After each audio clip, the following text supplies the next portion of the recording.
Hey there, my name is Chris, and I work behind the scenes here on the Crazy Unbelievable Faith podcast. Brian and Kersha will be back with you next week. But for now, enjoy some of our favorite golden nuggets from 2025. Enjoy. Too, though, but that was one of the choices that I made inside that car was that was the biggest choice. If I had to say, hey, there was a choice that happened inside that car that day, the choice was to not care what my path to success looked like to anybody else. Because what would have held me back from moving towards it, it's like, think about this, like I had to move back into a house that my parents owned. I had to drive a car that my parents owned, that was at the house that they owned. And so fortunate me that my parents, and again, my parents aren't like wealthy, and they've worked for General Motors their whole life, and they were working in Kansas City, but they still owned a house in St. Louis, and it just happened to be in that window where that could work out. But if I had held on to what are people going to think if I turn in my Hummer? What are people going to think if I turn in my BMW? What are people going to think when they hear that this business failed? When I shut that off and said, hey, I don't care what my path to success looks like, I'm just going to move forward and do this. That was probably one of the biggest decisions that I made in that stripping away time. And that wasn't the first time I was stripped. So so if you think you've been stripped by God and you think, hey, I've been stripped once, hey, it can happen over and over again. You have countless stories peppered throughout that book attesting to those. And Kersha and I'm thinking specifically as you're describing this, that's a status piece. Yeah. And I think status, to us, we've learned, status means that you're still too arrogant to understand success. Oh, come on, somebody. So, I mean, come on. I got all kinds of sayings I'll just throw out here. But again, these are things, I don't think these things up. I just beg, borrow, and steal them from people. And I listen, I'm that sponge, and when status comes into play, like to us, we grappled with that. Because, Pinnacle Awards, success in sales career. I went from teaching, owning a landscape company, and was very successful there. Well, money doesn't get you everything. No. I unfortunately lost my sister, and it's like, here I'm looking at money in the bank, but what does that do? Right. You can't take it with you. And it was like, that was my kind of like, okay, I have to change something. Right. But there's a lot of us that worry about what's that image on the outside. And we gave up things, we sold things, and from the outside, people are like, gosh, you guys are going backwards. Right. From the outside perspective, it looked like we were going backwards. Right. But we knew in our heart, in our mission as a family, as a couple, we knew where we were going, and you just have to put those blinders on. It's a lot easier said than done. Yes, it is. Well, so in our 20s, we had a boat. Right. And we sold the boat. Yep. And got rid of the Tahoe. Right. That was only to haul the boat back and forth. Right. So that I could come home. Right. And my family, they just thought we were totally nuts. Wow. And, then we got debt free, and then it was like, oh. Yeah. Oh, you're so lucky. Like? Right. You're so lucky. Right. Like, man, you didn't see the last 10 years, people. Right. Ramen noodles and mac and cheese and hot dogs and Tostino's pizzas. No offense to those that are watching that love that. I love it too. Hey, I promise you, I do not eat the ramen. Or Twizzlers. I do not eat the ramen. Well, thank you. We have been talking as a family about writing a story for a long time, probably maybe 2 to 3 years. And finally, we said, it's time to make it happen. It was initially inspired by my paternal relationship, with my paternal grandmother, Elnitha Bryant. I remember I give her a lot of credit for me becoming a Christian. I remember spending summers with her, going to her church, being part of the children's choir, and I still remember some of those songs that I learned as a child today. And so that relationship with my grandmother, a big part of our book is the relationship with Timothy and his grandmother. It was kind of the initial idea, but everything we do as a family, we like to do together, and so we decided to come together and bring the book to life. That's awesome. And I want to mention they are also a homeschool family. And yes. So there's a lot of like-mindedness. There's a lot of, just the Christian core beliefs that we have. Yeah. Well, the small thread of the network. Yeah. I know, Bobby, as we talked to last week, but just the connection of Chris Decker, who has helped us on the back end of this from Creator Spark, and we're very blessed to work with him. Chris was like, man, you've got to meet this couple. And I know you guys have already done a podcast with them around homeschool, but just, it's that small thread. And I think the small thread is in everyone's life. Yes. It's, who we always just try to strive to live our life. Who is it that we know that you should know? And who is it you know that we should know? Is that, and I shared this recently, but that I am just a pastor in a long line of future pastors of Jonah Church. Yeah. I just happen to be the founding pastor, the one who started it. Mm-hmm. But if this church continues for hundreds of years, if Jesus doesn't return, then there's going to be a lot of pastors that come after me. Mm-hmm. And so I am just an interim, temporary pastor. And part of the thing is when people start churches and start businesses and all that type of stuff, they get this founder's complex or something, like they own it. Well, first of all, this is a nonprofit. I don't own anything. And secondly, obviously, more importantly, this is God's thing. Yeah. Mm-hmm. And so it really bugs me when people say your church, like talking to me, like your church. It's like, this is not my church. I just happen to lead it. I serve like anybody else. And the way that I can serve best in this season is that I lead it. Yeah. But if God wants me to not lead it at some point, I'll serve wherever else. Like, I'm completely happy to do that. Yeah. And so that's a mindset that I haven't adopted. It's just the way it is. It's like, it's just the way we think about it. And so my kids have grown up just like, this is just what we do. Like, we didn't start, it's not even like we started something. It's just, we were just called into the story, and we just were willing to serve.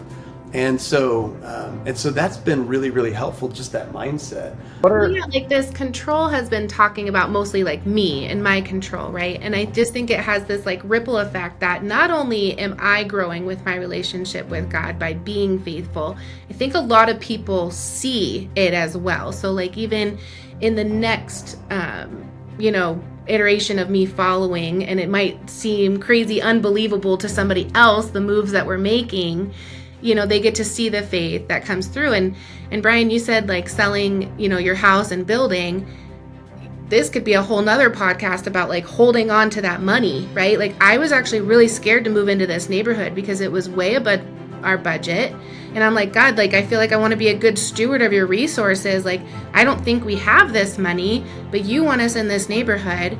And, we were talking in the beginning of our conversation is like my neighborhood and who I hang out with are a lot of atheists, and I am like in the middle of it, and I'm God used me, I'm supposed to be everything worked out financially.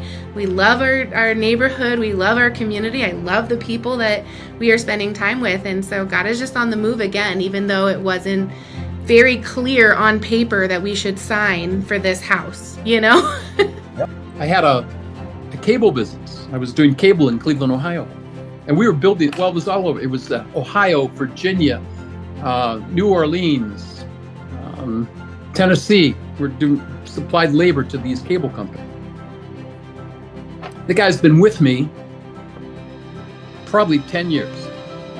Family man, runs my offices. At the same time, I had Dish Network going on.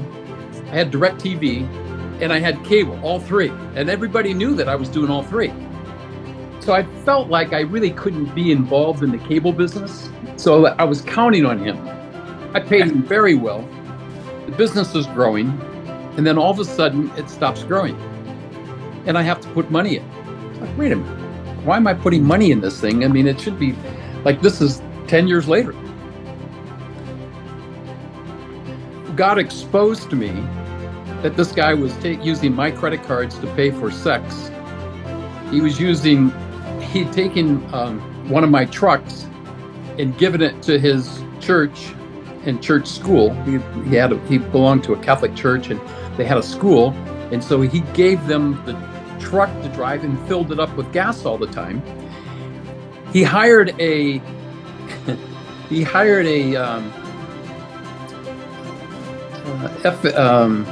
financial officer, accountant lady, to handle my books. But she only worked for me 2 days a week. She worked for the church and school 3 days a week, but I'm paying the 5 days a week. He was Wow. paying scholarships for kids to be able to go to this Christian school. I mean, it just goes on and on, and I'm finding this stuff out. Oh my goodness! At first, it's that, but then I realized, wait a minute. Now I had a partner in that business, and the partner said, we should put him in prison. I mean, look what he did. I mean, it cost us about $1 million, and we end up having to shut it down.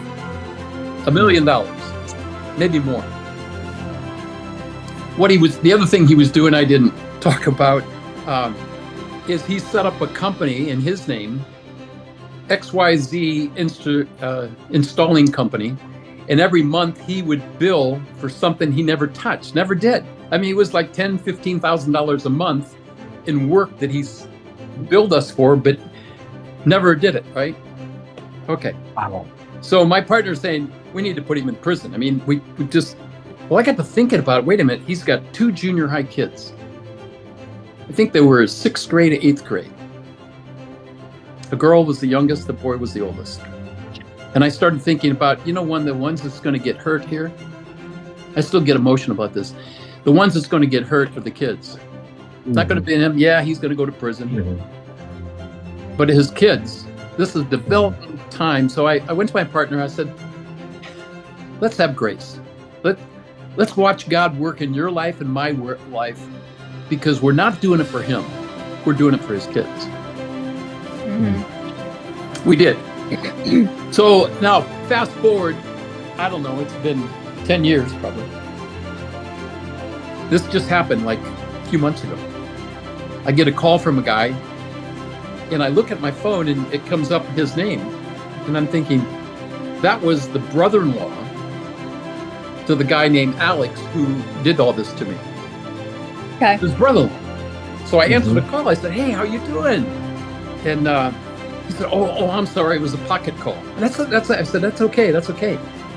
I got to ask you a question, though. This has been on my mind here the last couple of weeks. He said, yeah, what is it? I said, Alex has 2 kids. Last I met, they were 8th grade and 6th grade.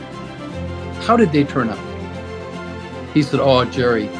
He said the son graduated from high school, went into the military, graduated from the military, went into college, graduated from college, and now he's going into engineering. The daughter is, I don't know, she was doing this, and this. And I just felt in my spirit. That's what grace will bring.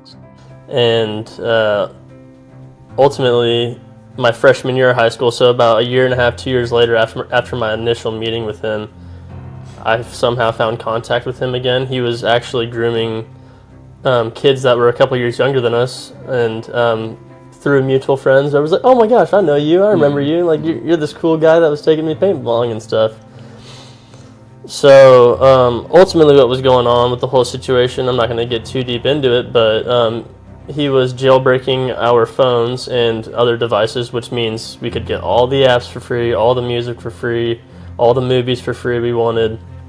But what he was also doing was gaining access to our front-facing cameras. Mm-hmm. And he was paying us to view these videos, and he was like, oh, the ads from these videos, and rather than going to the company, they come to my pocket, and so I can pay you. Mm-hmm.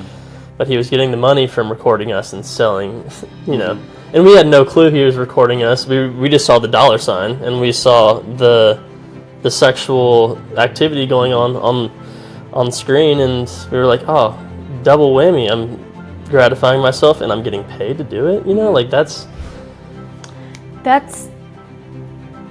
prostitution through social media.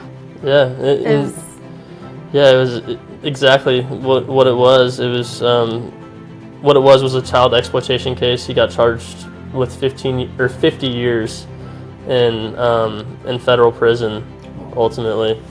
I'm sorry you went through that, man. Yeah. It was That's tough. hard. Yeah. I think the grooming. Sorry, I didn't mean to cut you off. No, you're good. No. I think the grooming. We talked about this a little bit over coffee. I think the grooming happens in so many different ways. Oh yeah. We've had this talk at our church, and it's sad that we have to have that conversation because it's not just in a social media sense or online sense. It happens in person. we've had a few other couples come and go, but there's been three couple like us and two other couples that have been the core since the beginning. And it's like having those and having some mentors or life coaches, whatever you want to call them, just people that have been down the road, even if they're not older than you, but just somebody that's been down the road a little bit further than you, and sometimes people that have been way down the road. It's good to have people from various different walks that can speak into you and just,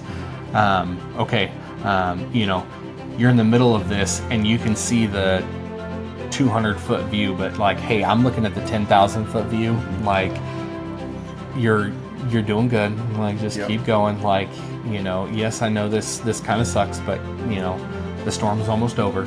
Just having those kind of people in your life, you really have to surround yourself by those kind of people, because too many times I've seen people that isolate, and I'm not gonna lie, I've been there before. Sometimes that's me to just draw back, isolate, and then it's like it's where the enemy attacks the hardest, and takes a huge toll. And so that's our 6 years between our 2 years. Right, we get in our own head, and we start to self-analyze. I've done that many times. So the same thing.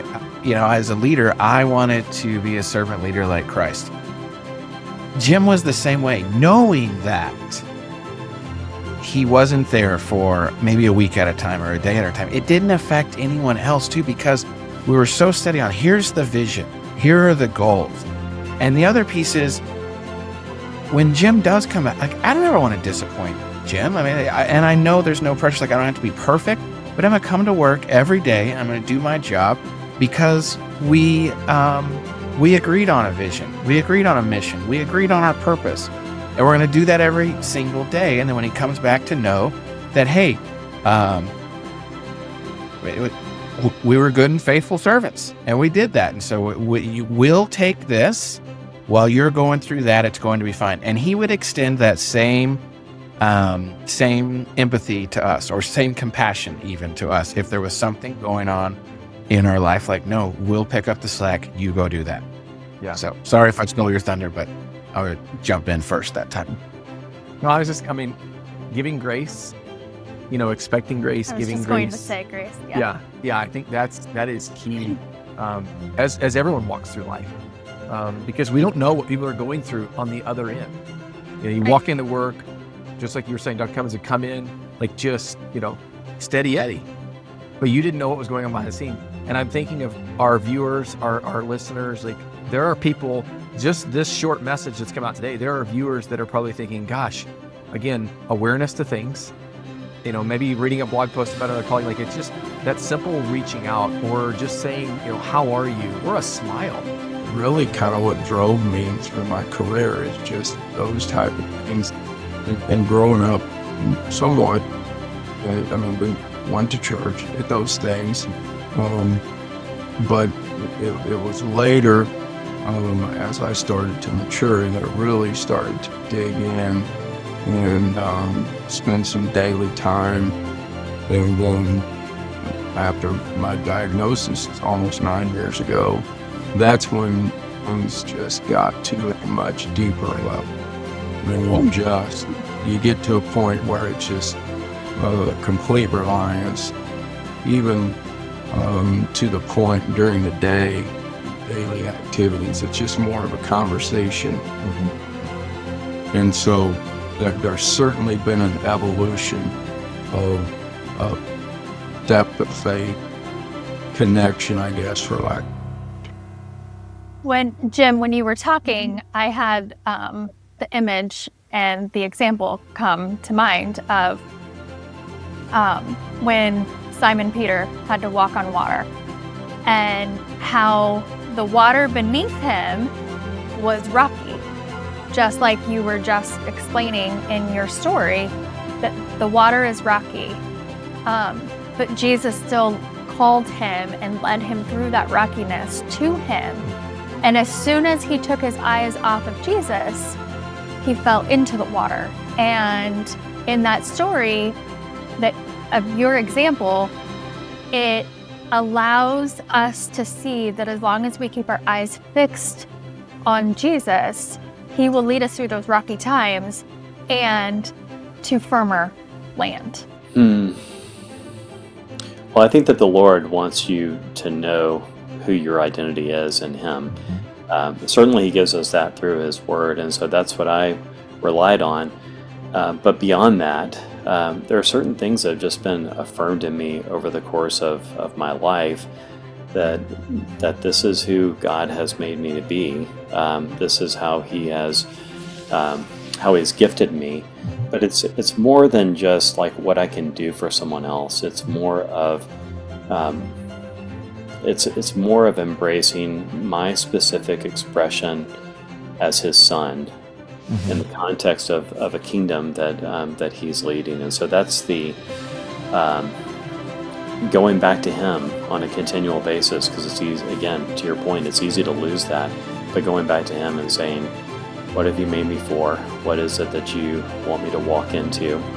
And I'll tell you this, I'm a leader. Like, I enjoy leading. I'm a 3 on the Enneagram, and I am also a planner. So if you go into the subtypes, I'm a self-preservation 3, and so I lead for the protection and benefit of others around me, including myself, but family, teams, things of that nature. So I have a plan, and then I have a backup plan, and then a backup plan to that. It's actually Yep, right here. tiresome. It's very tiresome. It is. And It's so- exhausting. It's exhausting. Your So- mind doesn't quit until you have A through Z plans. You have to have 26 backup plans to the actual plan, I feel like, all the time. You can never know all the variables.